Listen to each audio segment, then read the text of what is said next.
පින්වතුනි අපි මේ සසරේ යන්නේ කෙලවරක් හොයාගන්න බැරි දීර්ඝ සංසාර ගමනකයි අපි ඉපදෙමින් මැරෙමින් මේ ගමන් කරන්නේ.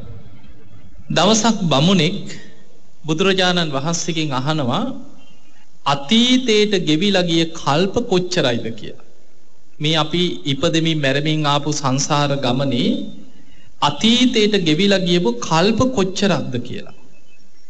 බුදුරජාණන් වහන්සේ දේශනා කරා අනමතග්ගෝ යම් භික්කවේ සංසාරෝ.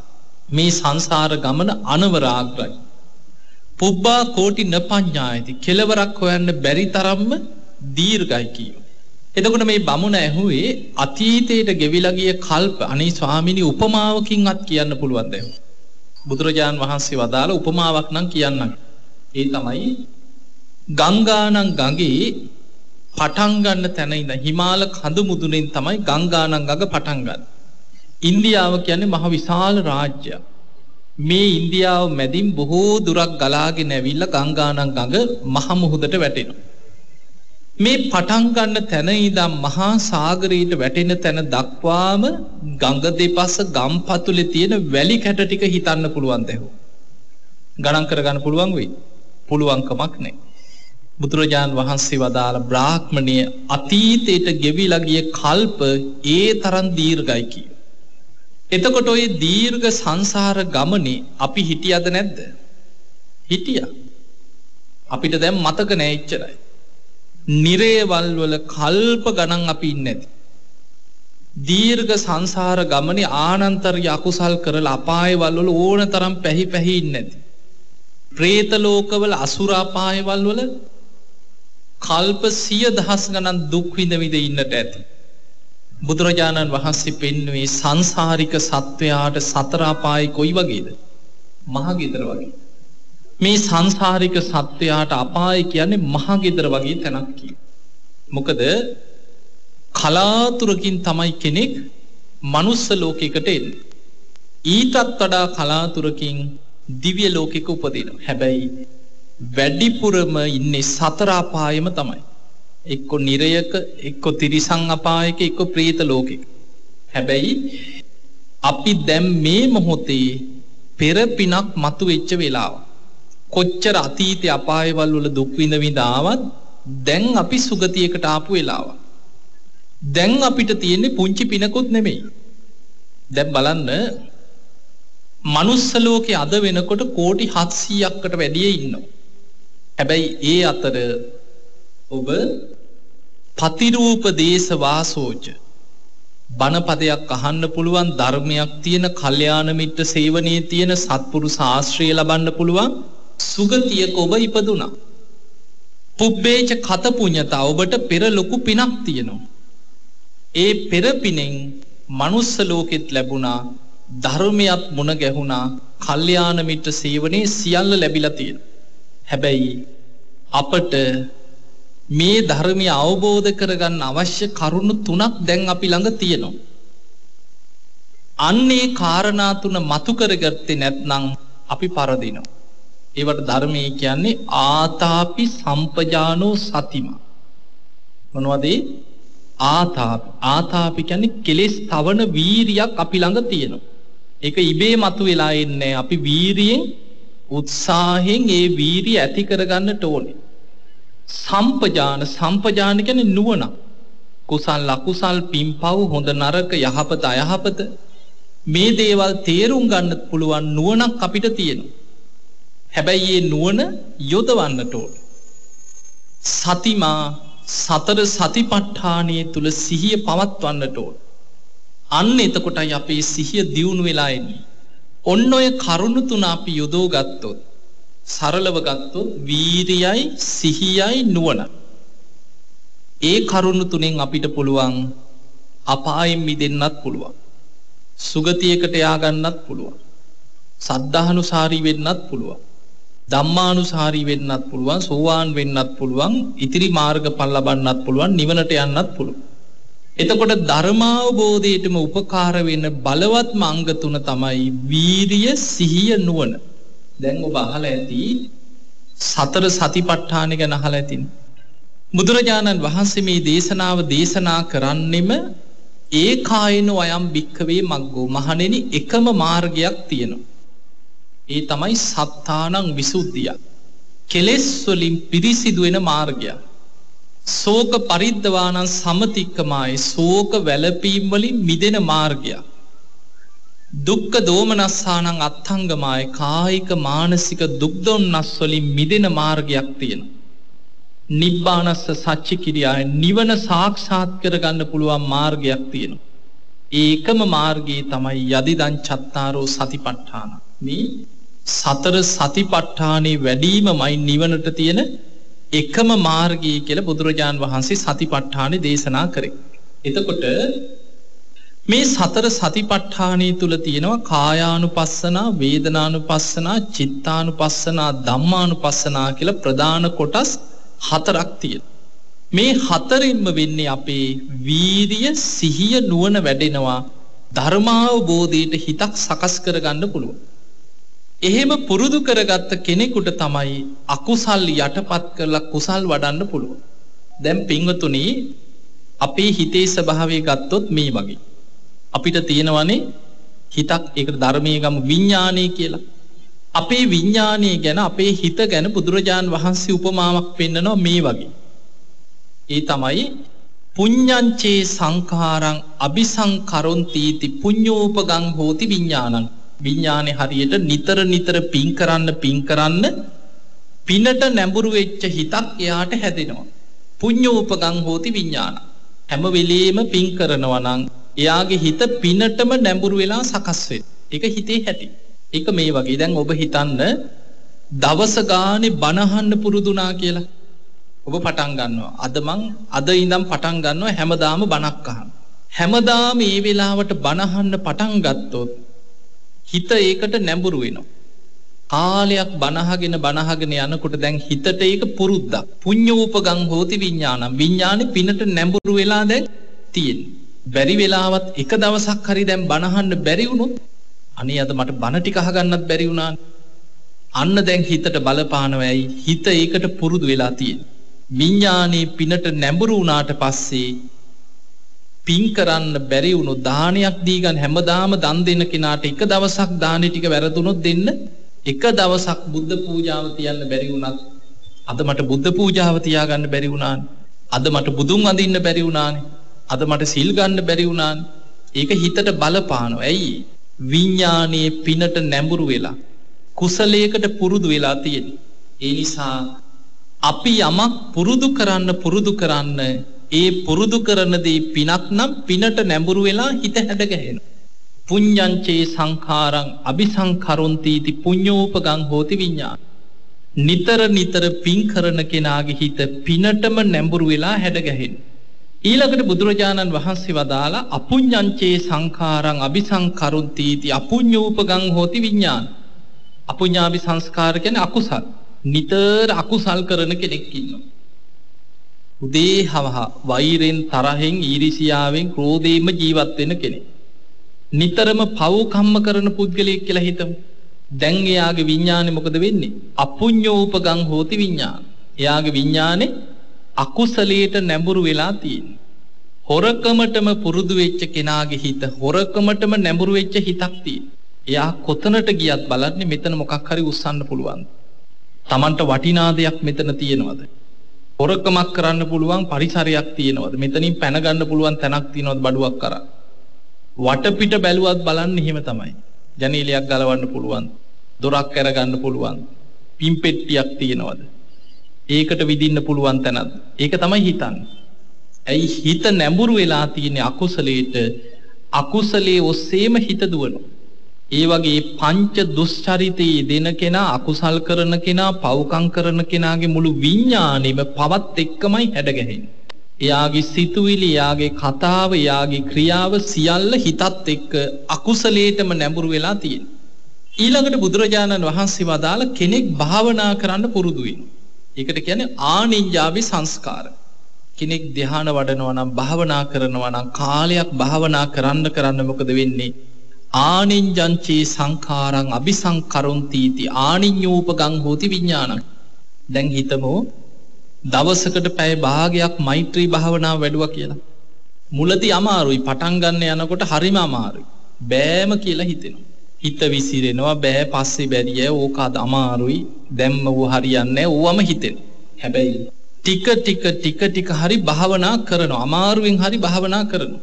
මෙහෙම භාවනාව කරගෙන යනකොට දැන් හිත ඒකට හැඩ ගැහෙනවා. ආනින්ජංචේ සංඛාරං අபிසංකරොන්ති. නිතර ඒ දේ කරනකොට භාවනා වඩන්න ආනිඤ්ඤෝපගං හෝති විඥාන. ඒ සමාධිය ඔස්සේ හිතක් හැඩ ගැහෙනවා. එහෙම නිතරම භාවනා වඩපු කෙනාට එක දවසක් දෙකක් භාවනාව කරගන්න බැරි වුණත් අනේ මට අද භාවනාව කරගන්න බැරි වුණා. ඇයි දැන් හිත ඒකට කැමති, ආසයි. ඒ නිසා අපේ විඥානි ස්වභාවය තමයි අපි යමක් නිතර කරනවා නම් ඊට අනුව හිත හැඩ ගැහෙනවා, සකස් වෙනවා. ඒ නිසා පින්වතුනි අපි ජීවත් වෙන ක්‍රමයටමයි අපේ විඥානේ පවතින්නේ. ඒ නිසා මැරෙන වෙලාවේ මං කරගන්නම් කියලා හිතුවොත් සමහරු ඉන්නවා ඉන්නකම් පව්කම් ටික කර ඉඳලා ඒ වෙලාවට මං ගොඩ දා ගන්නම්කෝ. චුතිචිතනේ අන්තිම වෙලාවේ මං හොඳ දෙයක් හිතාගෙන මැරෙන්නම්. ඉන්නකම් පව්කම් කර ඉඳලා අන්තිම වෙලාවේ මොකක් හරි හිතාගන්න බැරියේ. පුළුවන් වෙයිද? එහෙම කරගන්න බෑ. අපි නිතර පුරුදු කරපු දේවල්ම තමයි බලවත් වෙන්න ඉඩ තියෙන්නේ. දැන් ධර්මයේ පුරුදු කරොත් විතරයි මරණ මංචකේ හරි අකුසලයක් යටපත් කරන්න පුළුවන්.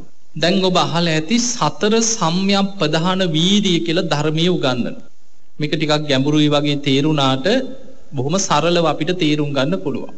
සතර සම්‍යක් ප්‍රධාන වීර්යය. ඒකේ බුදුරජාණන් වහන්සේ උගන්වන්නේ උපන්නා වූ අකුසල් ප්‍රහාණය කරන්න අපි වීර්යය ගන්නවා. ඉස්සලා මුලින්ම හතර මතක තියාගමුකෝ. සතර සම්‍යක් ප්‍රධාන වීර්යය. උපන්නා වූ අකුසල් ප්‍රහාණය කිරීමට වීර්යය ගන්නට ඕනේ. නූපන් අකුසල් නූපදවන්න වීර්යය ගන්නත් ඕනේ. එතකොට අකුසල් පැත්තෙන් වීර්යය දෙආකාරයි.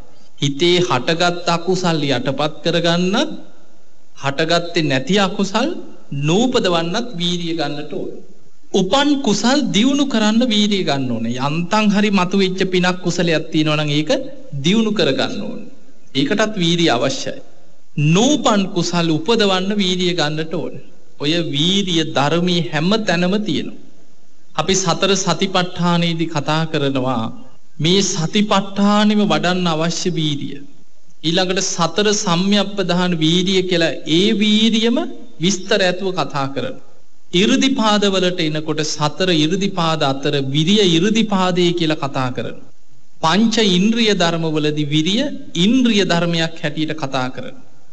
පංච බල ධර්මවලට එනකොට විරිය බලයක් හැටියට කතා කරනවා. සප්තබොජ්ජංග ධර්මවල විරිය සම්බොජ්ජංගේ හැටියට කතා කරනවා. ආර්ය අෂ්ටාංගික මාර්ගයට එනකොට සම්මා වායාම කියලා කතා කරනවා. ඔය හැම තැනම කතා කරන්නේ ඔය ටිකම තමයි. ඔය වීර්යය ගැනම තමයි. අකුසල් ප්‍රහාණය කරන්නයි කුසල් මතු කරගන්නයි අපි වීර්යය ගන්නට ඕන. දැන් ජීවත් වෙලා ඉන්න කාලේ හොඳට බණ අහලා තියෙනවනම්, ඔය සතර සම්‍යක් ප්‍රධාන වීර්යය ගැන දන්නවනම්, පින්පව් ගැන දන්නවනම්, කුසල් වඩන හැටි දන්නවනම්, එයා දන්නවා හිතට අකුසලයක් ආවහම මොකද කරන්නේ? ඒ අකුසලේ ප්‍රහාණය කරන්න මං වීර්යය ගන්නට ඕන.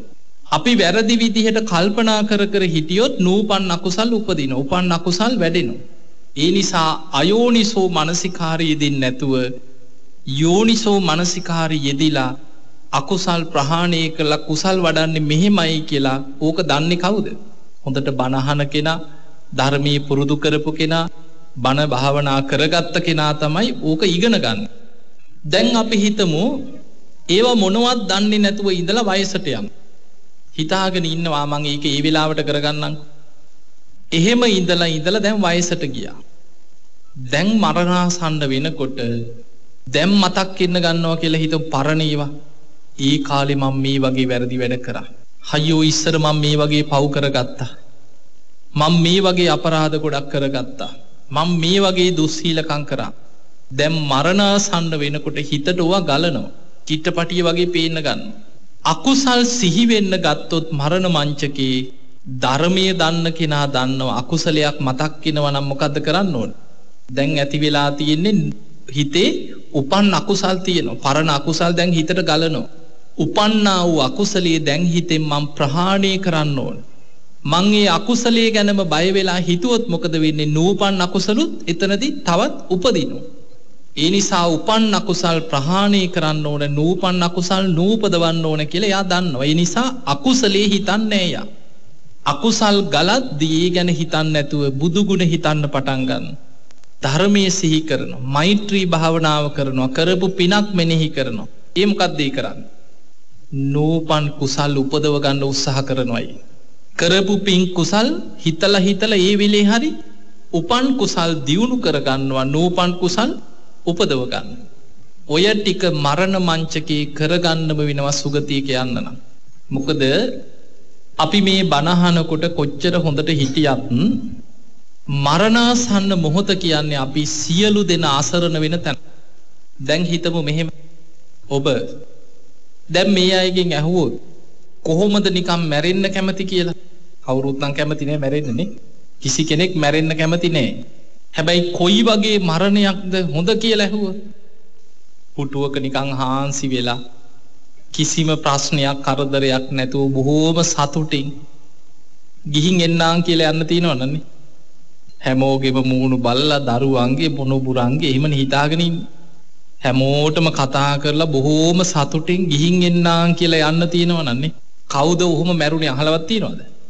දැන් අපි හිතමු අපි ඔබ බණ අහනවා, ඔබ සීල් රකින්නවා, ඔබ බණ භාවනාත් කරනවා, පින් කරනවා කියලාම හිතමු. හැබැයි ඔබ හදිස්සියේ හරි ගෙදර මරණාසන්න වුණා, මොකක් හරි අසනීපයක්, එක්ක පපුවේ අමාරුවක් හැදුනා, සිහි නැතුව ඇදගෙන වැටුණා, හුස්ම හිර වුණා කියලා හිතන්න ගෙදර. දැන් ඔබේ නෑදෑයෝ, අසල්වැසියෝ, දරුවෝ ඔබව ගෙදර තියාගෙන වට වෙලා පිරිත් කී ඉඳීද මැරෙනකම් ඉන්නවද එහෙම? නෑ. මොකද කරන්නේ? ඉක්මනට උස්සගෙන ගෙනියන්න එපා, මට යන්න බෑ කීවත් උස්සන් දුවනවද නැද්ද? ඉස්පිරිතාලෙකට ගෙනියනවද නැද්ද? ගෙනියනවා. ඉස්පිරිතාලෙකට උස්සගෙන ට්‍රීවිල් එක හරි දාගෙන දුවනවා. දැන් ඔබ අමාරු වෙලා මරණාසන්න වෙලා කෙනෙක් ඉස්පිරිතාලට ගේනකොට වෛද්‍යවරු පිරිත් පොත් එහෙම තියාගෙන ලෑස්ති පිට ඉන්නවද එනකම්? ගෙනාපු ගමන් එක්ක ට්‍රොලි එක හරි දාලා දුවන්නේ මොකටද? තල්ලු කරගෙන දුවන්නේ බේර ගන්න. ගියාට පස්සේ එක්ක හුස්ම ගන්න අමාරු නම් ඔක්සිජන් එකක් දෙනවා.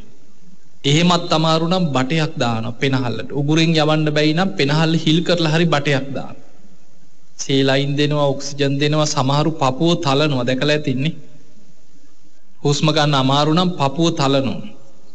එහෙමත් අමාරු වෙනකොට මැරෙන්නම යනකොට ඔබ දැකලා ඇති සමහරුන්ට කරන්ට් එක අල්ලනවා. දැකලා තියෙනවද?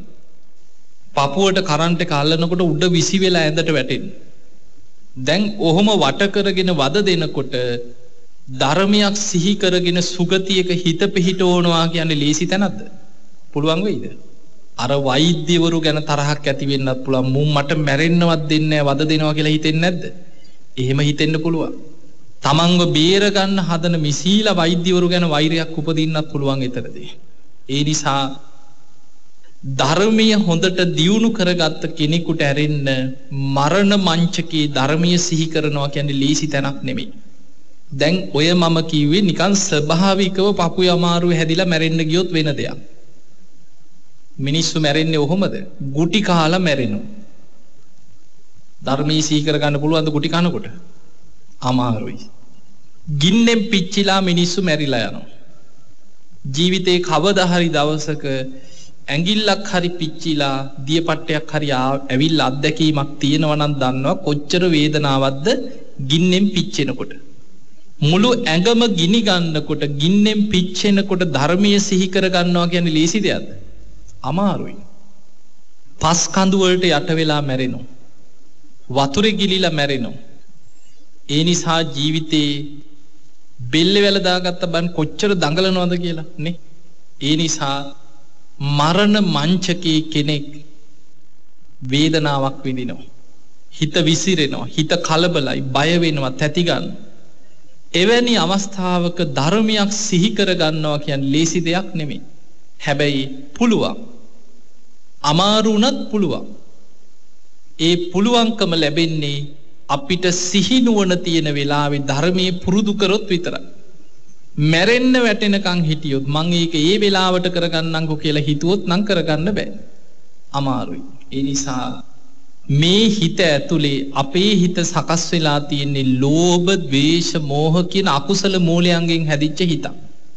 දැන් මේ බණ අහගෙන ඉන්නකොට වාඩි වෙලා ඉන්නකොට බොහොම තැම්පත්ව ඉන්නකොට කෙලෙස් තියෙනවද නැද්ද කියලාවත් හොයන්න බෑ නේද? අලු යට ගිනි පොකුරු වගේ තියෙන. හිත ඇතුලේ ලෝභ, ද්වේෂ, මෝහ, ඊර්ෂ්‍යා ආදී කෙලෙස් තියෙනවා. හැබැයි ඒවා හිත ඇතුලේ තියෙන්නේ අලු යට ගිනි පොකුරු වගේ. අවස්ථාව ආපු ගමන් සැනින් මතුවෙලා එනවා, ඇවිස්සීලා එනවා උඩට. ඒ නිසා අපේ හිත හැම වෙලාවෙම තියෙන්නේ අකුසල් එක්ක තියෙන අකුසල මූලයන්ගෙන් හටගත්ත හිතක් අපට තියෙන. අකුසල මූලයන්ගෙන් හටගත්ත හිත අකුසලයට ඇදෙනවා කියන එක ලේසි දෙයක්. ඒක මේ වගේ ගඟක් ගලන්නේ පහළට නම් පල්ලෙහාට පීනගෙන යන්න ලේසිද අමාරුද? ගලන පැත්තට නිකම්ම ඇදිලා යනවා. හැබැයි උඩුගම් බලා පීනනවා කියන්නේ වැඩේ අමාරුයි. ඒකට උත්සාහය තියෙන්න ඕන, වීරිය තියෙන්න ඕන, නුවණ තියෙන්න ඕන. ඒ තමයි ආතාපි සම්පජානෝ සතිමා. වීරිය තියෙන්නත් ඕනේ, නුවණ තියෙන්නත් ඕනේ, හොඳ සිහියක් පවත්ව ගන්නත් ඕනේ. අන්‍යයා තමයි හිතේ අකුසල් මතුවෙනකොට ඒක යටපත් කරගන්න දක්ෂ වෙන්නේ. නූපන් අකුසල් නූපදවන විදිහට වීරිය ඇති කරගන්න. උපන් අකුසල් ප්‍රහාණය කරන්න වීරිය ගන්න. නූපන් කුසල් උපදවන්න, උපන් කුසල් දියුණු කරගන්න උත්සාහයක් ගන්නේ ජීවත් වෙලා ඉන්නකොට ධර්මයේ පුරුදු කරගත්ත කෙනෙක් විතරයි. ඒ නිසා පින්වතුනි, අපේ ජීවිතවල මරණය කියන එක කවදා කොතන කොයි මොහොතේ අපි කරා එනවද? මොන විදිහේ මරණයකට අපිට මුහුණ දෙන්න වෙයිද? ඒ මොහොතේ අපිට ධර්මයේ සිහි කරගන්න පහසුයිද? අපි කාටවත් කියන්න බෑ. අපි ටිකක් බලමු. මරණාසන්න වෙනකොට ඔබ දැකලා ඇති ඕන තරම් මිනිස්සු මැරෙනවා දැකලා තියෙනවා. ඕන තරම් ජීවිතේ පණ අදිනවා, මැරෙන්න දඟලනවා, මිනිස්සුන්ට පණ යනවා දැකපු අය ඇතිනේ. මිනිස්සු මැරෙන්නේ බොහොම සැපසේද? අහෝ සැපක් කීයද පණ යන්නේ? ඈ? එහෙම දැකලා තියෙනවද? නෑන්නේ. ඒ නිසා මැරෙනකොට කෑ ගහනවා, දඟලනවා, පණ අදිනවා. එතකොට මැරෙනකොට වේදනාවක් දැනෙනවද නැද්ද? දැනෙනවා. මරණ වේදනාව උපදිනවා. ඒ මරණ වේදනාව ඇති වෙන්නේ ධර්මයේ පෙන්නනවා මේ සතර මහා ධාතුන්ගෙන් හටගත් අපේ ශරීරයෙන් කරුණු තුනක් බැහැරට ඇදෙනවා මැරෙනකොට. ආයුස්, මාච, විඥානං. අපි කාගේ ශරීරය හැදිලා තියෙන්නේ පඨවි, ආපෝ, තේජෝ, වායෝ කියන සතර මහා ධාතුන්ගෙන් හටගත් ශරීර අපිට තියෙනවා. මේ ශරීරේ ආයුෂ ඉවර වෙනවා. මැරෙනවා කියන්නේ ඒකයි. අපි කර්මානුරූපීව ගෙනාපු ආයුෂ අපේ ඉවර වෙලා යනවා. උස්මාච, උස්මාච කියන්නේ උණුසුම. අපේ කයේ තියෙන උණුසුම. මේ තේජෝ ධාතු ඇඟෙන් බැහැරට ඇදිලා යනවා. ඒකනේ මැරුණාම සීතල වෙන්නේ. ශරීරේ තියෙන උණුසුම ඇඟෙන් බැහැර වෙලා යනවා. විඥාන, කර්මානුරූපීව අපේ විඥානේ ශරීරයෙන් පිට වෙලා උපතක් හොයාගෙන යනවා. එතකොට කෙනෙකුගේ ශරීරයෙන් මේ සතර මහා ධාතුන්ගෙන් හටගත් ශරීරයෙන් ආයුෂ ඉවර වෙලා උණුසුම බැහැර වෙලා විඥානි බැහැර වුණාට පස්සේ අපි කියනවා මැරුණා කියලා. ඊට පස්සේ වැඩකට ගන්න බැරි දර කඩක් නිරත්තංව කලින් ගරන් කියන දර කඩක් වගේ එහෙම දිරලා පස් වෙලා කුණු වෙලා යනවා. එතකොට ඔය විදිහට තමයි කෙනෙක්ගේ ශරීරේ මරණය කරා යන්නේ. දැන් මරණාසන්න මොහොතක කෙනෙක් වේදනා විඳින්නේ, කෑ ගහන්නේ, දඟලන්නේ ආයුෂ ඉවර වේගෙන යන නිසා නම් නෙමෙයි. විඥානේ බැහැර වෙනකොට වේදනාවක් දැනෙනවත් නෙමෙයි. එහෙනම් තේජෝ ධාතු, මේ සතර මහා ධාතුන්ගෙන් හටගත්ත ශරීරේ පුරාම බැසගත්ත උණුසුමක් තියෙනවා. ඒක ධර්මයේ කියනවා සන්තප්පන තේජෝ ධාතුව, පරිඩහන තේජෝ ධාතුව, පාචක තේජෝ ධාතුව. ඔය මොන ක්‍රමෙන් කිව්වත් ඇඟ පුරා තියෙන උණුසුම. මේ උණුසුම ඇඟෙන් එළියට ඇදෙනවා මැරෙන්න යනකොට. මරණ මංචකේ ශරීරයෙන් එළියට උණුසුම ඇදෙනවා. එතකොට විශාල දාහයක් දැවීමක් මුළු ඇඟම දනවා පිච්චෙනවා වගේ වේදනාවක් මරණ මංචකයේ ඇතිවෙන. ඔබ අහලා ඇති අනාථපිණ්ඩික සිටුතුමා. මේ බුද්ධ ශාසනයේ හිටිය අග්‍රදායකය. බුදුරජාණන් වහන්සේ මුණ ගැහිච්ච පළවෙනි දවසේමයි සෝවාන් ඵලයට පත් වුණේ. නම මොකද්ද? සුදත්ත සිටුවරයා. බුදුරජාණන් වහන්සේ මුණ ගැහිච්ච පළවෙනි දවසේම සෝවාන් වුණා. බුද්ධ ප්‍රමුඛ සංඝයාට සවැත් නුවරට ආරාධනා කරලා 18 කෝටියක් රන් කහවණු අතුරලා ජේතවනාරාමෙට ඉඩම මිලදීලා ගත්තා. තවත් 18 කෝටියක් වියදම් කරලා කුටි සෙනසුන් හදලා ආරාම ගොඩනැගිලි සංකීර්ණයක් ඉදි කරා. බුද්ධ ප්‍රමුඛ සංඝයා වඩම්මලා ආරාම පූජා කරන පින්කමට තවත් 18 කෝටියක් වියදම් කළා. ඔක්කොම එතකොට 54 කෝටියක් වියදම් කරලා තමයි ජේතවන පුණ්‍ය භූමිය සංඝ සතු කරලා පූජා කරපු අග්‍රදායකයා. මේ අනාථපිණ්ඩික සිටුතුමා නම සුදත්ත. හැබැයි අනාථපිණ්ඩික දුගී මගී යාචකයන්ට අසරණයන්ට දවස ගානේ ගේ ඉස්සරහා දන් වැටවල් පැවැත්වුවා. 100,000 ගණන් මිනිස්සු අසරණයන් යදියන් ගේ ඉස්සරහා පිරෙනවා.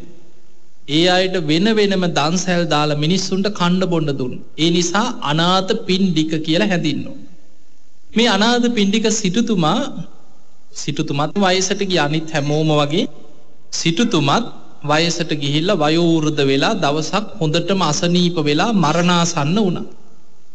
සිටුතුමා මරණාසන්න වෙච්ච වෙලාවේ සේවකයෙකුට කතා කරලා කියනවා අනේ ඔබ ඉක්මනට යන්න කීවා බුදුරජාණන් වහන්සේ වැඩ ඉන්න තැනක් හොයාගෙන යන්න. මගේ වචනෙන් ගිහිල්ලා බුදුරජාණන් වහන්සේට වඳින්න කීවා. මේ වන්දනා කරන්නේ අනාථපිණ්ඩික සිටුතුමා වෙනුවෙන් කියලා මං වෙනුවෙන් ඔබ ගිහිල්ලා වඳින්න. සිටුතුමාට බොහොම අසාධ්‍යයි කියලා මගේ අසනීප ගැන කියන්න. හැබැයි බුදුරජාණන් වහන්සේට නම් වෙහෙසවන්න එපා, උන්වහන්සේට වඩින්න කියන්න ඕනේ නැහැ කිව්වා. ඇයි? මරණ මංචකේවත් බුදුරජාණන් වහන්සේ වෙහෙසවන්න කැමති උන්නේ නැහැ. ඊළඟට කියනවා ඔබ යන්න සාරිපුත්ත හාමුදුරුවෝ ඉන්න කුටියට යන්න කිව්වා. බුදුරජාණන් වහන්සේට වැඳලා ඊළඟට යන්න කිව්වා සාරිපුත්ත හාමුදුරුවෝ හොයාගෙන. මගේ වචනෙන් සාරිපුත්තයන් වහන්සේට වඳින්න කිව්වා. මේ වන්දනා කරන්නේ අනාථපිණ්ඩික සිටුතුමා වෙනුවෙන් කියලා මං වෙනුවෙන් ඔබ වඳින්න කිව්වා. එහෙම වන්දනා කරලා කියන්න කිව්වා සිටුතුමාට බොහොම අසාධ්‍යයි, දැන් මරණාසන්න වෙලා ඉන්නේ. සිටුතුමා බණ ටිකක් අහන්න ආසයි කියලා අනේ සාරිපුත්තයන් වහන්සේට පුළුවන් නම් මාව බලන්න ඉන්න කියන්න කියලා ඇරියා. දැන් මේ පණවිඩේ ලැබුණට පස්සේ සාරිපුත්ත මහරහතන් වහන්සේ ආනන්ද හාමුදුරුවොත් එක්ක හවස පිණ්ඩපාතේ වැඩම කරලා සිටු මැදුරට වැඩියා. අනාථපිණ්ඩික සිටුතුමා හොඳටම අසනීපයි, ඇඳේ උඩුබැලි අතට වැතිරිලා මරණාසන්න මොහොතේ දැන් පණ අදින වෙලාව. ඇඳ ළඟම ආසන දෙකක් පනවලා තිබ්බා. ඒ ළඟ ඇවිල්ලා වාඩි වෙලා ඉස්සල්ලාම සාරිපුත්ත හාමුදුරුවෝ සිටුතුමා දිහා බලලා අහනවා සිටුතුමනි කච්චිතේ කමනියම් ඔබට ඉවසන්න පුළුවන් දැහුව. කච්චි යාපනියම් ඔබට දරා ගන්න පුළුවන් දැහුව ඔය වේදනාව. කච්චි දුක්ඛා වේදනානෝ අභික්ඛමන්තිනෝ පටික්ඛමන්ති ඔබේ දුක් වේදනා අඩු වෙනවද වැඩි වෙනවද කියලා. දැන් හිතන්න ඔබ ඕන තරම් ලෙඩු බලන්න ගිහිල්ලා තින්නේ. අපි ලෙඩෙක් ළඟට ගියාම ওই ටික මහනවද නැද්ද? කොහොමද? සනීපද? අඩුවක් තියනවද? වැඩි වෙනවද? ඉවසන්න පුළුවන්ද? අහනව නේද? ඒ ටික අහනවා. සාරිපුත්ත හාමුදුරුවෝත් ඔය ටිකම ඇහුවා. අහනකොට සිටුතුමා කියනවා අනේ ස්වාමීනි මගේ ඔළුව වටේට කඹයක් වෙලලා ඊටාම ශක්තිමත් කෙනෙක් කිටි ගාලා හිර කරනවා වගේ අදිමාත්‍ර වේදනාවක් හිස ඇතුලින් දැනෙනවා කිව්වා. ඔන්න මරණ වේදනාව. දැන් හිතා ගන්න මේ පෘතජ්ජනෙක් නෙමෙයි සෝවාන් වෙච්ච අනාථපිණ්ඩික සිටුතුමාට මරණාසන්න මොහොතේ ඇතිවෙන වේදනාව කියන්නේ. කඹයක් ඔළුව වටේට වෙලලා කිටි ගාලා හිර කරනවා වගේ අදිමාත්‍ර වේදනාවක් හිස ඇතුලෙන් දැනෙනවා කියන්නේ. එදා කියපු හැටි අද අපි කියන්නේ කොහොමද? ඔළුව පැලෙන්න රිදෙනවා කිය. එදා සිටුතුමා කියෝ මගේ ඔළුව වටේ කඹයක් වෙලලා හිර කරනවා වගේ ඔළුව රිදෙනවා. ඊළඟ උපමාවෙන් කියනවා උල් පිහියකින් මගේ හිස් මුදුන පලනවා වගේ හිස් මුදුනට පිහියෙන් අනිනවා වගේ වේදනාවක් ඇති වෙනවා. ඊළඟට කියනවා ස්වාමීනි මස් කපන පිහියකින් මගේ බඩවැල් තීරු කපනවා වගේ කුස ඇතුලෙන් වේදනාවක් මතුවෙනවා කියනවා. නම් බඩවැල් ලැඹරෙනවා වගේ කුස ඇතුලෙන් මරණ මංචකේ වේදනාවක් උපදිනවා කියනවා. හතරවෙනි උපමාව කියනවා ස්වාමීනි 4 දෙනෙක් මාව උස්සන් ගිහිල්ලා ගිනි අඟුරු වලකට දාලා මාව පුච්චනවා වගේ මගේ ඇඟම දනවා කියනවා. අර ඇඟේ තියෙන උණුසුම තේජෝ ධාතුව ඇඟෙන් බැහැරට ඇදෙනකොට විශාල දාහයක් දැවීමක් මුළු ඇඟම පිච්චෙනවා වගේ දැනෙනවා. දැන් ඔය වගේ උපමා 4කින් අනාථපිණ්ඩික සිටුතුමා මරණාසන්න වේදනාව ගැන සාරිපුත්ත හාමුදුරන්ට කියයි. දැන් හිතන්න පින්වතුනි මැරෙන්න යන හැමෝටම ඔය වගේ වේදනාවක් දැනෙනවා කියලාද ඔබ හිතන්නේ? දැනෙනවද නැද්ද? දැනෙනවා. හැබැයි කෙනෙකුට විනාඩියක් දැනෙන්නත් පුළුවන්. කෙනෙකුට තප්පරයක් දෙකක් දැනෙන්නත් පුළුවන්. කෙනෙකුට විනාඩි 5ක් 10ක් පැයක් දෙකක් දින ගණන් පණ අදින අය නැද්ද? ඒ වේදනාව දැනෙනවා. නමුත් දැනෙන කාලේ අඩු වැඩි වශයෙන් වෙනස් වෙන්න පුළුවන්. දැන් හිතන්න ඔය වගේ වේදනාවක් දැනෙනකොට මරණාසන්න මොහොතක ධර්මයේ හිත පිහිටවනවා නම් ධර්මයේ පුරුදු කරපු කෙනෙක්ම වෙන්න ඕනේ. හිත පිහිටවන්න පුළුවන් වෙයිද බැරි වෙයිද? පුළුවන්. ඒකටත් ධර්මයේ උගන්වනවා භාවනාවක්. ඒකට කියන්නේ වේදනානුපස්සනා සතිපට්ඨානයි කියලා. මොනතරම් වේදනාවක් ඉපදුනත් ඒ වේදනාව උපදින්නෙම කොහොමද? ස්පර්ශයේ ප්‍රත්‍යයමයි වේදනාව ඇති වෙන්නේ. ඇස, කන, නාසය, දිව, ශරීරයේ මනස කියන ආයතන හයේ ස්පර්ශ නිසාමයි විඳින් ඇති වෙන්නේ අපිට. කායික වේදනාවක් ඇති වෙනවා නම් කයයි පහසයි විඥානයයි නිසාමයි කායික වේදනාව උපදින්නේ. එතකොට වේදනානුපස්සනා සතිපට්ඨානෙදී බුදුරජාණන් වහන්සේ උගන්වනවා වේදනාව තුල හිත පිහිටෝලා ස්පර්ශය අනිත්‍ය දකින්න කියලා. ඒ ස්පර්ශය අනිත්‍ය මෙනෙහි කරපු කෙනාට වේදනාව ඔස්සේ හිත තැම්පත් කරගෙන ඒ තුලත් හිත සමාධියට ගන්න පුළුවන් කියලා. අර වේදනාවෙන් හිත මිදිලා ස්පර්ශය තුල අනිත්‍ය මෙනෙහි කරනකොට හිත සමාධිමත් කරගන්න පුළුවන්. ලේසි තැනක් නෙමෙයි. හැබැයි ඔය දේ පුරුදු කරලා නැත්නම් මරණ මංචකේ වේදනාවක් ඇති වෙනකොට ඔබ දැකලා ඇති ස්පිරිතාලවල ඌ තියනවා දෙවනක් කරනවා බනිනවා මිසීලටත් බනිනවා වෛද්‍යවරුන්ටත් බනිනවා බෙහෙත් දෙනෙවුන්ටත් බනිනවා දෙවනක් කරන්නේ නැද්ද සමහරු බැඳලා තියන්නේ ස්පිරිතාලවල කෑ ගහනවා විලාප නගනවා ඇයි ඒ වේදනාවේ හිත පිහිටෝ ගන්න දන්නේ නැහැ. හැබැයි ධර්මයේ පුරුදු කරපු කෙනා විතරයි වේදනාවේ හිත පිහිටවන්න දන්නේ. දැන් නිකන් හිතන්නකො සාමාවතී ඇතුළු 500ක් දෙනා කොහොම මැරුණා කියලාද ඔබ අහලා තියෙන්නේ? මාගන්දියා ඇතුළු මැරවරයෝ පිරිසක් එකතු වෙලා සාමාවතී ඇතුළු 500ක් හිටිය ගොඩනැගිල්ලටම ගිනි තියලා මැරුවා. මැරුණා නෙමෙයි මැරුවා. අමුයේ ගිනි තියලා මැරුවා. එතකොට ගින්නෙන් පිච්චෙනකොට ධර්මයේ සිහි කරන්න පුළුවන් නම් ඔන්න හොඳම උදාහරණය තමයි සාමාවතී ඇතුළු 500ක්. දැන් විශාල ගොඩනැගිල්ලක දොරවල් වහලා පැන ගන්න බැරි වෙන්න කාවුළු වහලා කණු වලට රෙදි පාංකඩ උතලා ගිනි ගන්න තෙල් වක් කරලා ගිනි තිබ්බා. උදේනි රජුරුවන්ගේ අන්තපුරේ හිටපු බිසෝවරු ටික තමයි මේ සාමාවතී ඇතුළු 500ක්. රජ්ජුරුවෝ කැරැල්ලක් සංසිඳවන්න වෙන පලාතකට යනකං ඉඳලා තමයි ගිනි තිබ්බේ. ඒ වෙලාවේ සාමාවතී ඇතුළු 500ක් ගොඩනැගිල්ල ඇතුලේ ගිනි ගන්න ගොඩනැගිල්ලේ කොටු වුණා. සාමාවතී කියනවා නැගනිවරුනි අපිට දැන් බේරෙන්න අතක් නැහැ කිව්වා. තව ටික වෙලාවකින් අපි සියලු දෙනාම අළු වෙලා පිච්චිලා කර වෙලා යයි කිව්වා. හැබැයි අපිට වටිනාම දෙයක් තියෙනවා ඒ තමයි බුදුරජාණන් වහන්සේගේ ධර්මය. ඒ නිසා ධර්මීය සිහි කරා ගින්නෙන් පිච්චෙනකොට යම් වේදනාවක් දැනෙයි නම් ඒ තුල වේදනානුපස්සනාව වඩන්න කියෝ. අර 500ම ගිනි ගන්න ගොඩනැගිල්ල ඇතුලේ වාඩි වෙලා භාවනා කරා. එතකොට බලන්න කොච්චර ශ්‍රේෂ්ඨද කියලා. වෙන කෙනෙක් නම් හූතියයි බේරගනියෝ කියයි ජඩේලිකින් හරි පනින්න හදයි. හැබැයි බේරෙන්න බැරිම තැන හිත හදාගෙන ගොඩනැගිල්ල ඇතුලේ ගින්නෙන් පිච්චෙන කොටත් අනිත්‍ය මෙනෙහි කරමින් භාවනා කරා. ගොඩනැගිල්ලත් එක්කම පිච්චිලා කරවෙලා ගියා. හැබැයි 500ම අනාගාමි වෙලා සුද්ධාවාස බඹලව ඉපදුනා. එතකොට බලන්න මේ භික්ෂුණීන් වහන්සේලා නෙමෙයි උදේනි රජුරුවන්ගේ අන්තපුරේ හිටපු බිසවවරු ටික. ඒ අයටත් පුළුවන් වුණා ධර්මීය සිහි කරලා මැරෙන්න යනකොට ගින්නෙන් පිච්චෙනකොට ධර්මයේ සිහි කරලා අනාගාමී වෙන්න පුළුවන් වුණා. ඊළඟට අපි හිතමු ගුටි කාලා මැරුණොත්. අපි ඉතින් ප්‍රාර්ථනා කරමුනේ කාටවත් අනේ එසේ නම් නොවේවා කියලා. ගුටි කාලා මැරෙන මිනිස්සු නැද්ද? ඉන්නවා. දැන් වද විඳලා ගුටි කාලා පෙර අකුසල් වලට අහු වෙන්න පුළුවන්. නොසිතන පුද්ගලයෝ අහු වෙන්න පුළුවන්. දැන් හිතන්න බිම්බිසාර රජුරුවනේ. බිම්බිසාර රජුරුවන්ගෙන්ම උදාහරණයක් හිතන්න ජීවිතේට සෝවාන් වෙන්න පින තිබ්බා. තමන්ගේ උයන තමයි බුද්ධ ප්‍රමුඛ සංඝයාට පළවෙනියටම ආරාමයක් කරලා පූජා කරේ. වේළුවනාරාමේ පූජා කරේ කවුද? බිම්බිසාර රජුරුව. බුද්ධ ප්‍රමුඛ සංඝයාට දන් දුන්නා, පින්කම් කරා. හැබැයි සෝවාන් වුණත් බුදුරජාණන් වහන්සේව දකින්න ඇසුරු කරන්න පින තිබ්බා.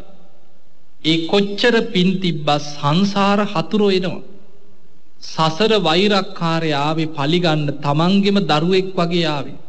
දේවියගේ කුසට තමයි දරුවෙක් හැටියට පිළිසිඳගත්තේ සසර හතුරා. මේ සංසාර හතුරා කොච්චර ආදරින් හදා වඩා ගත්තත් තරුණ වයසට එනකොට අර හතුරුකම් මතුවෙන්න ගත්තා. රජකම ඉල්ලුවා, ඉල්ලපු ගමන් රජකම දුන්නා. අන්තිමට හිර කරා. හිරේට දාලා කන්න නොදී හිර කරලා තිබ්බා. දැන් හිරේට දාලා නිකන් තිබ්බා නෙමෙයි, නිවාස අඩස්සියක් නෙමෙයි. කන්න දෙන්නේ නැතුව හිර කරලා මැරෙනකම් බලාගෙන හිටියා. හිතුවා දවස් 3-4ක් දවස් 6-7ක් කන්න නොදී හිටියොත් ඔහි කන්න නැතුව මැරෙයි කියලා කන්න දෙන්නේ නැතුව තිබ්බා.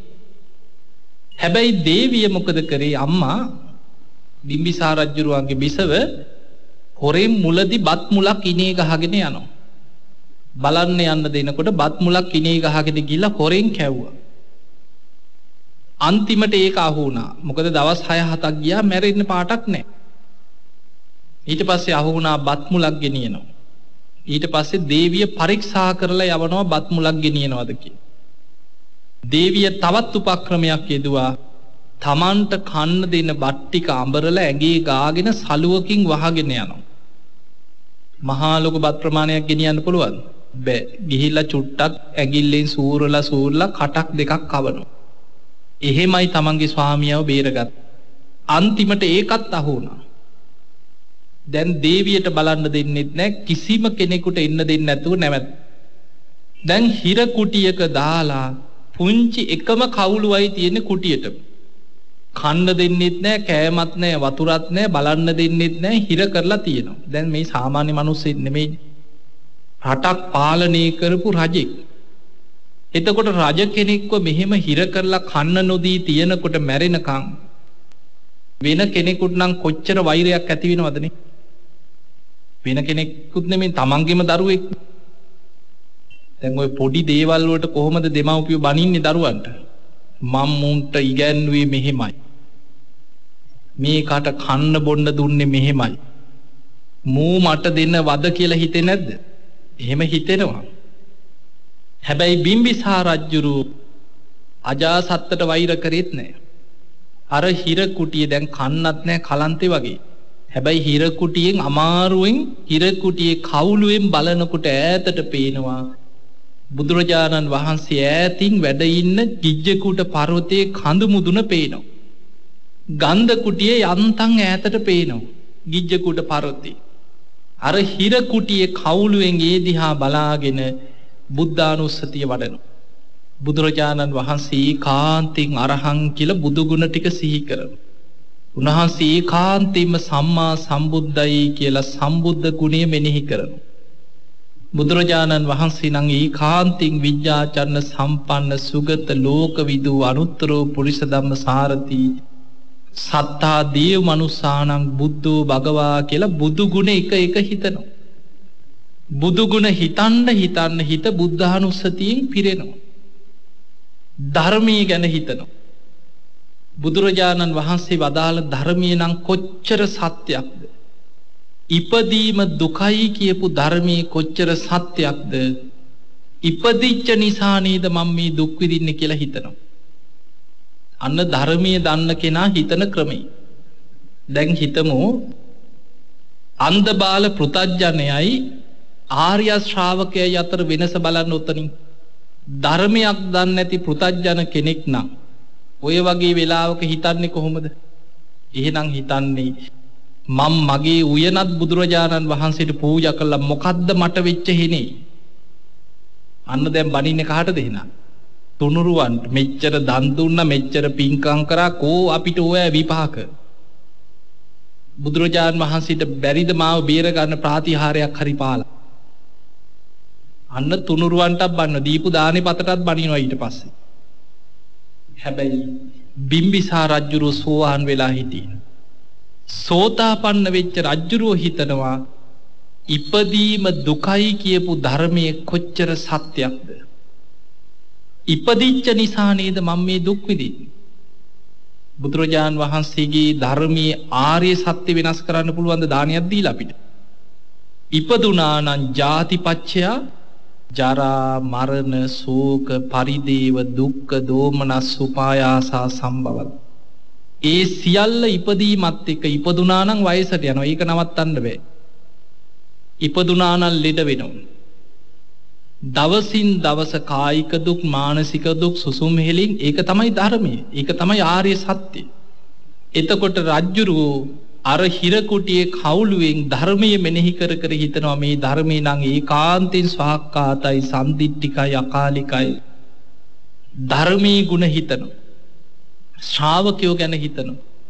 බුදුරජාණන් වහන්සේගේ ශ්‍රාවකයන් ඒකාන්තයෙන්ම සුපටිපන්න උජුපටිපන්න ආදී ගුණවලින් යුක්තයි කියලා සංඝ ගුණ හිතනවා. මරණ සතිය වඩනවා. අනිත්‍ය මෙනෙහි කරනවා. ඔය වගේ ධර්මයේ සිහි කර කර ධර්මයේම වඩනවා. අජාසත් බැලුව මැරෙන පාටක් නැහැ. කන්න දෙන්නෙත් නැහැ, කෑම යන්නෙත් නැහැ ඇතුළට, බලන්න යන්නෙත් නැහැ කවුරුත්. හැබැයි මැරිලත් නැහැ. අන්තිමට උපදේශක් ගන්න ගියා උපදේශකයා ළඟට. කවුද උපදේශකයා? දේවදත්ත. දේවදත්ත හාමුදුරු දුන්නා උපදේශක්. වද දීලම මරන්න කිව්වා. අන්තිමට ඒ උපදේශ අරගෙන ඇවිල්ලා යටිපතුල් පැලුවා. ලුණු දාලා ගිනි පොකුරුට ඇවිද්දෙව්වා කියනවා. කකුල් වල යටිපතුල් පළල ලුණු දාලා ගිනි පොකුරුට ඇවිද්දෙව්වා කියනවා. ඒ කාලේ හතුරන්ට වැරදිකාරයන්ට රජවරු දීපු දඬුවම් ධර්මයේ තියෙනවා. ඒවට කියන්නේ දස වදේ කියලා. උඩ එල්ලා යටිපතුලේ ඉඳන් හැම ගලවනවා. ඔය වගේ වද දුන්නා. වද දීලා මැරුවා. හැබැයි කොච්චර වද දුන්නත් අපායකට වැටුන්නේ නැහැ. ඇයි? සෝවාන් වෙලා හිටියේ. සෝතාපන්න වෙනවා කියන්නේ මෙයා සතර අපායෙන් සදහටම මිදිච්ච කෙනෙක්. කොච්චර වද දුන්නත් වෛරයක් හිතේ පිහිටව ගත්තේ නැහැ. ධර්මයේම සිහි කරා. ඉපදිච්ච නිසා නේද මම මේ දුක් විඳින්නේ, මේ ධර්මයේමයි සත්‍ය කිය ධර්මයේ මෙනෙහි කර කර මැරුණා. ජනවසබ කියලා දෙවි කෙනෙක් වෙලා ඉපදුණා. දීඝනිකායේ තියෙන සූත්‍රයක්, ඒක නමත් ජනවසබ. දවසක් බුදුරජාණන් වහන්සේ ගිජ්ජකූට පර්වතයේ වැඩ ඉන්නකොට මුළු පර්වතයේම ආලෝකමත් කරගෙන ආපු දෙවි කෙනෙක් බුදුරජාණන් වහන්සේට වන්දනා කරලා බොහොම ලස්සන දිව්‍ය ශරීරයකින් පෙනී ඉඳලා කියනවා, ස්වාමීනි මම තමයි කිව ජනවසබ. මමයි කිව ජනවසබ දෙවියා. බුදුරජාණන් වහන්සේ අහනවා, ජනවසබ දැන් ඔබ දිව්‍ය ලෝකේ ඔබේ උත්සාහය මොකද? ස්වාමීනි මං දැන් සකදාගාමි වෙන්න වීර්යය වඩනවා. මනුස්ස ලෝකෙදි සෝවාන් වෙලා හිටියේ. මං දැන් දෙව්ලොව ඉඳන් සකදාගාමි වෙන්න වීර්යය ගන්නවා කි. දෙවියන්ගේ විස්තර, දෙවිවරු සුධර්මා දිව්‍ය සභාවට එකතු වෙන හැටි, පොයේ දවස් වලට දෙවියන් බණ අහන හැටි දීර්ඝ දේශනාවක් ඒකේ තියෙනවා. ওই විස්තර කතාව කියලා වැඳලා අතුරුදහන් වෙලා ගියා. පසුවදා බුදුරජාණන් වහන්සේ සංඝ පිරිස රැස් කරා. රැස් කරලා කියනවා මහණෙනි ඊයේ රාත්‍රී දෙවි කෙනෙක් ඇවිල්ලා මමයි ජනවසබ කියලා තථාගතයන් වහන්සේ ඉදිරියේ පෙනී හිටියා. මෙන්න මේ වගේ කතාවක් කිව්වා කියලා කියනකොටම ආනන්ද හාමුදුරුවෝ ඉස්සරහා ඉඳන් නැගිට්ටා. නැගිටලා කියනවා ස්වාමීනි ඔය නම් එකත් එකටම ජනවසබ නමින් පෙනී නැත්තේ බිම්බිසාර රජුරුවම වෙන්නේ නැති කියලා මට හිතෙනවා කියලා. බුදුරජාණන් වහන්සේ වදාලා ආනන්ද ඔබ ඉලක්කෙට හිතුවා ජනවසබ නමින් දෙව්ලෝ ඉපදිලා ඉන්නේ බිම්බිසාර රජුරුවම තමයි කියෝ. එතකොට අපිට පේනවා කොච්චර වද දීලා මැරුවත් ධර්මය අවබෝධ කරගත්ත කෙනා අපායට යවන්න පුළුවන්. දේශනාවේ තියෙනවා ඔය මහා නාම සූත්‍රයේ තියෙනවා මහා නාම කෙනෙක් සද්ධා සීල සුත ත්‍යාග ප්‍රඥා වඩලා නම් ඔබ මැරුණට පස්සේ ඔබේ ශරීරය එතනම කුණු වෙලා යයි කියන. ගඟේ මොහොතේ ගහගෙන යන්නත් පුළුවන්. සත්තු කාලේ යන්නත් පුළුවන්. බල්ලෝ බලල්ලු ඇදගෙන යන්නත් පුළුවන්. හැබැයි සද්ධා සීල සුත ත්‍යාග ප්‍රඥා වැඩුවා නම් ඔබ ඒකාන්තයෙන් මරණින් මත්තේ සුගතිය උපදිනවා කියන. හැබැයි ඔබේ හතුරු කියන්න පුළුවන් කියනවා තරහකාරයෝ කොහොමත් ඉන්නවන්නේ. බුදුහාමුදුරන්ටත් හිටියන්නේ. හතුරු කියන්න පුළුවන් මූණන් අපායෙම යන්න ඕනේ. අපායෙම යෑවා කිය හතුරු ප්‍රාර්ථනා කරන්න පුළුවන්. හැබැයි බුදුරජාන් වහන්සේ වදාලා ඒක හරියට මේ වගේ කියලා උපමාවක් කියනවා ඒ දණ්ඩකින් කෙනෙක් යනවා ගිතෙල් කලයක් අරගෙන. කලේ වැටෙනවා ගඟට. වැටිලා කලේ බිඳෙනවා වලං කටු ටික යටට යනවා ගිතෙල් ටික මොකද වෙන්නේ? උඩට මතුවෙලා එනවා. කවුරු හරි ගඟ දෙපැත්තේ ඉඳගෙන කියනවා මේ ගිතෙල් ටික යටට යෑවා. ගිතෙල් ටික යටටම යෑවා කියනවා. ගිතෙල් යටට යනවද? ගිතෙල් වල ස්වභාවය තමයි උඩට මතුවීම. ඒ වගේ තමයි කියනවා හතුරු කොච්චර ප්‍රාර්ථනා කරත් මූ අපායෙම යන්න ඕන කියලා. සද්ධාව දියුණු කරගත්ත කෙනා, සීල රැකපු කෙනා, ධර්මයේ දියුණු කරගත්ත කෙනා, පින් කරගත්ත කෙනා, නුවණ වඩාගත්ත කෙනා ඒකාන්තයෙන් සුගතිය යනවාමයි කියන. ඒ නිසා පින්වතුනි මේ ලැබිච්ච මනුස්ස ජීවිතයේ තුල අඩුම ගානේ සුගතියකටවත් යාගන්න බැරි නම් අපි මේ බුද්ධ ශාසනයෙන් කරගත්තු දේකුත් නැහැ. ඔබ හිතන්න ලේසි දෙයක් නෙමෙයි අදාමාරුයි. ඒකට හේතුව අපි මේ ඉන්න සමාජෙ ටිකක් භයානකයි. දැන් මිනිස් ආයුෂ පිරිහිලා අවුරුදු 100නුත් පල්ලෙහාට පිරිහිලා දැන් ඉන්නේ සත්තු වගේ මිනිස්සු ඉන්න කාලයක්. බුද්ධ දේශනාවේ තියෙනවා දීර්ඝ ආයුෂ ඇති කාලවල මනුස්ස ලෝක ඇතැම් කාමාවචර දිව්‍ය ලෝක වගේ සැප බහුලයි කියන. ඔබ අහලා ඇතිනේ සක්විති රජවරු අහසින් යන සේනා පිරිවරාගෙන අහසින් යන රජවරු ඉන්නවා කියනවා දීර්ඝ ආයුෂ ඇති කාලවල. ලෝකෙම සිල් රකින්න කාල තියෙනවා. සක්විති රජුරෝ කියන්නේ අහසින් ගිහිල්ලා ලෝකෙටම පංච සීලෙන් අනුශාසනා කරන රජවරු. ලෝකෙම මිනිස්සු ගුණධර්ම වඩනවා කියනවා. මහා පින්වන්ත දෙවිවරු පවා මේ කාලේ අපිට මනුස්ස ලෝක හොඳයි කියලා මනුස්ස ලෝකෙට එනවා කියනවා. හැබැයි බුදුරජාණන් වහන්සේ පෙන්නනවා මහණෙනි මිනිස්සුන්ගේ ආයුෂ පිරිහිලා අවුරුදු 100න් පහළට පිරිහෙනවා කියන්නේ මනුස්ස ලෝකයක් අපායක් හා සමානයි කියන. අර කොසල් රජුරෝ දැකපු හීන සැබෑ වෙන කාලෙමේ. ඒ හීන 16ම ගලපන්න පුළුවන් වර්තමානයේ.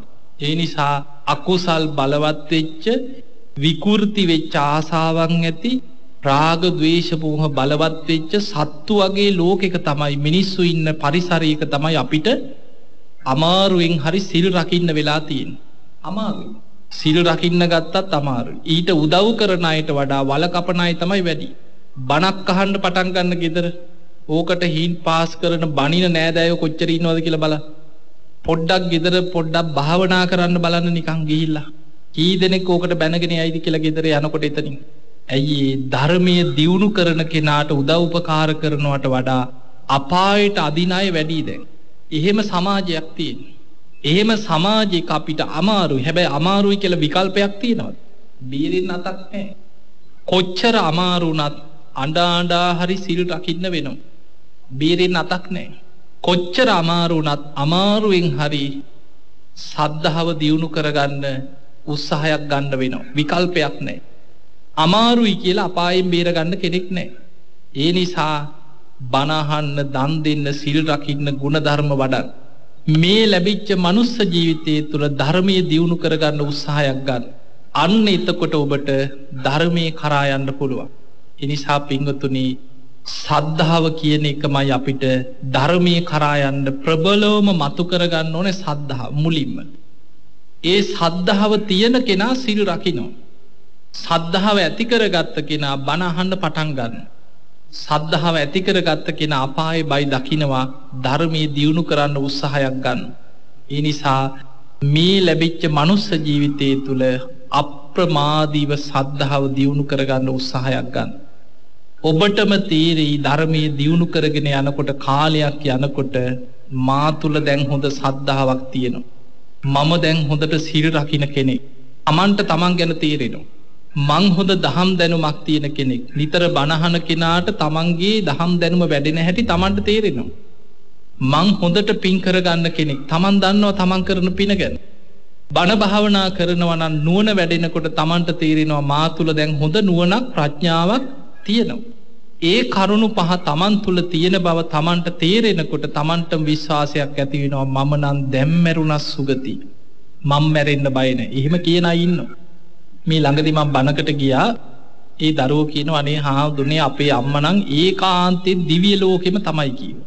ඒ දරුවෝ කියනවා ඒ අම්මා ඉතින් අන්තිම සතිය දෙක දරුවන්ට නිතර කිව්වලු දරුවනේ මට දෙවියන් පේනවා, මට අඬ ගහනවා, මට ලස්සන දිව්‍ය විමානයක් තියෙනවා, දෙවිවරු මාව එක්කන් යන්න ඇවිල්ලා තියෙන්නේ කියම කියනවා. ඒ දරුවෝ කියනවා අනේ හාමුදුරනේ ඉතින් ඇත්තම කතාව අම්මා ඉතින් බණ ඇහුවට පින්කම් කරාට අපි නම් ඉතින් එච්චර ධර්මයට ලැබියාවක් තිබ්බේ නෑ කීවා ඉස්සර. අපි ඕවා විශ්වාස කරෙත් නෑ කීවා. කොහොම හරි නැති වෙන දවසේ දැන් අම්මා ටිකක් අමාරු වෙනකොට, අම්මට අමාරු වෙගෙන එනකොට ළමයි ටික ඉතින් වට වෙලා අඬන්න ගත්තා කී. ඕකනේ පුළුවන් අපිටනේ. වට වෙලා හෝ තියන්න කෑ ගහන්නනේ පුළුවන්මද? අර අම්මා ළමයි දිහා බලලා කීවලු උඹලා බොරුවට අඬන්න එපා කීවලු. මම කොහොමත් සුගතියේ තමයි කියවලු යන්නේ. උඹලා ඇඬුවා කියලා මං ආයි උඹලා දිහා බලන්නේ නැහැ කීවලු. මට හොඳ තැනක් තියෙනවා කියවලු මං සුගතිය යන්නේ උඹලා සතුටු යල්ලා කීවලු. උඹලත් පින් කරගනින්නලා කීවලු. අන්න බලන්න ධර්මයේ දියුණු කරපු කෙනාගේ ස්වභාවය. ඊට පස්සේ දරුවෝ කියනවා ඉතින් ඔහොම ඉඳලා අම්මට අමාරු වෙයිගෙන එනකොට කීවලු පුළුවන් නම් මට පිරිත් ටිකක් කියපල්ලා කියලා. ඇත්තම කතාව හාමුදුරනේ අපි පිරිත් දන්නෙත් නෑ කී. පිරිත් කියපු මිනිස්සු එපා පිරිත් දැනගන්න. ඊට පස්සේ පිරිත් පොතක් ගෙනහල්ලා දැන් පාලි දන්නේ නෑනේ කියවන්න. දැන් දෙමළ වගේනේ ඊට පස්සේ දන්නේ නැති කෙනාට. වරද්ද ගාතාවල් මොනවා කීවත් දන්නේ නෑ. ඉතින් දැන් බයට මර බයයි අඬා පොතක් පෙරලගෙන කියනකොට අම්මට තේරෙන්නේ නැති ඉතින් දරුවන්ගේ අසරණකම. ඊට පස්සේ ඇස්සැරලා කීවලු බුදු සරණයි මං යනවා උඹලත් පින් කරගනිලා දරුවනේ කිව්වා. එච්චරයි. එහෙම ඇස්පියාගෙන හිටියා කිව්වා හුස්ම කීපයක් ගත්තා කිව්වා එහෙම පණ ගියා කි. කොච්චර ශ්‍රේෂ්ඨදනේ. ඒ දරුවෝ දැන් නම් බණ අහනවා, භාවනා කරනවා, පින්කම් හොයා යනවා. අම්මා මැරුණාට පස්සේ තමයි වැඩේ තේරුනේ. එතකොට මරණාසන්න මොහොතේ ධර්මීය දියුණු කරගත්තොත් අන්තිම මොහොතේ හරි ගැලවෙන්න පුළුවන්. උත්සාහයක් ගන්න, ධර්මය අල්ලගන්න. එහෙම ධර්මීය දියුණු කරගත්තොත් කොච්චර මොන වගේ අවස්ථාවක හැමෝම වට වෙලා හූ තියාගෙන කෑ ගැහුවත් ධර්මයේ දියුණු කරගත්ත කෙනා බොහොම සතුටින්, මොකද එයා දන්නවා තමන් මීට වඩා හොඳ තැනකට යන්නේ. තමන්ට සුගතියක් තියෙනවා, විශාල රැකවරණයක් තියෙනවා, අපාය බයක් දැනෙන්නේ සද්දා, සීල, සුත, ත්‍යාග, ප්‍රඥා වඩලන. ඒ නිසා පින්වතුනි මේ ලැබිච්ච මනුස්ස ජීවිතයේ තුල පුළුවන් තරම් පින් කරගන්න, කුසල් වඩා ගන්න. ඔබ හැම දිනාටම මේ හුස්ම ටික යන්න පෙර අප්‍රමාදීව සද්ධා, සීල, සුත, ත්‍යාග, ප්‍රඥාදිය දියුණු කරගෙන උතුම් වූ ධර්මීයම අවබෝධ කරගන්නම වාසනාව ලැබේවා කියලා අපි ආශිර්වාද කරමු.